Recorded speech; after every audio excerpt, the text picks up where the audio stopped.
Ini benar-benar gawat. Metode tipuan padrun alias padang gurun dipakai iblis di zaman sekarang ini. Metodenya sangat berbahaya dan mematikan bagi kaum awam yang nggak waspada. Metode ini terbukti ampuh untuk mempengaruhi, memanipulasi, menipu, dan menjatuhkan lawan. Ayo kita simak sampai akhir ya, supaya kau nggak tertipu. Lihat di Matius pasal 4. Di situ ada kisah konflik antara si ular dengan anak Allah. Di padang gurun yang tandus dan gersang itu, setelah 40 hari, Yesus dihampiri oleh iblis dan dicobai 3 kali. Lihat pada pencobaan kedua, pada ayat 6.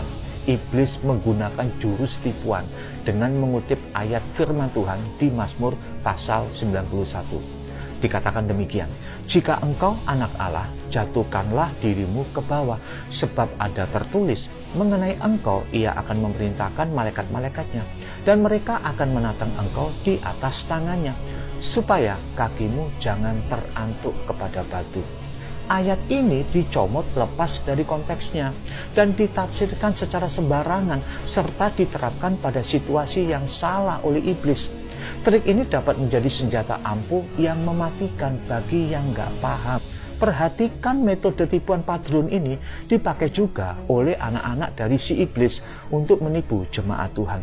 Bukankah dikatakan di Yohanes pasal 8 ayat 43 dan 44 bahwa mereka yang menolak ajaran Kristus adalah anak-anak iblis? Siapakah mereka? Pertama, mereka adalah nabi palsu.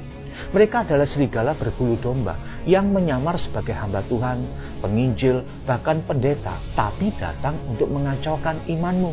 Seluruh bahasanya memang rohani, tapi tidak berotoritas. Khotbahnya 1 ayat, lantas ditafsirkan sekenanya dan di luar konteksnya. Jemaat tidak dibawa untuk mengagumi Kristus dan salibnya, tapi untuk dirinya sendiri dan organisasinya. Kedua, mereka adalah para debater non-Kristen. Mereka suka pasang jebakan tikus, cari orang Kristen awam yang terperangkap, lantas dihabisi dengan ayat-ayat yang ditafsirkan secara ngawur demi mendukung agamanya. Bahkan konon ada yang tahu bahasa Ibrani dan Yunani. Lantas dengan gaya lebay, mereka mengolok-olok orang Kristen yang kelabakan dengan serangan mereka. Jangan terkesima, jangan kaget, karena iblis pun jago kupas ayat-ayat Alkitab, tapi diputar balikkan. Lantas bagaimana respons Tuhan Yesus terhadap serangan ayat yang diputar balikkan pada pencobaan kedua itu? Tuhan membalas dengan mengutip ayat secara benar dan tepat sesuai dengan maksud kebenaran ilahi, yaitu di Ulangan 6 ayat 16.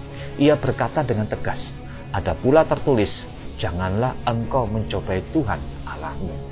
Kita mau mencontoh Tuhan Yesus yang menggunakan firman Tuhan yang berotoritas dan diterapkan secara benar untuk melawan mereka. Kalau mereka ngeyel gimana? Gunakan jurus ampuh Tuhan Yesus di ayat 10. Enyalah iblis. Ini saran tegas saya bagi kalian yang main di sosmed. Jauhilah mereka, orang-orang yang pintar bersilat kata, supaya hati nuranimu tidak tercemar oleh tingkah laku mereka dan ucapan mereka. Amin.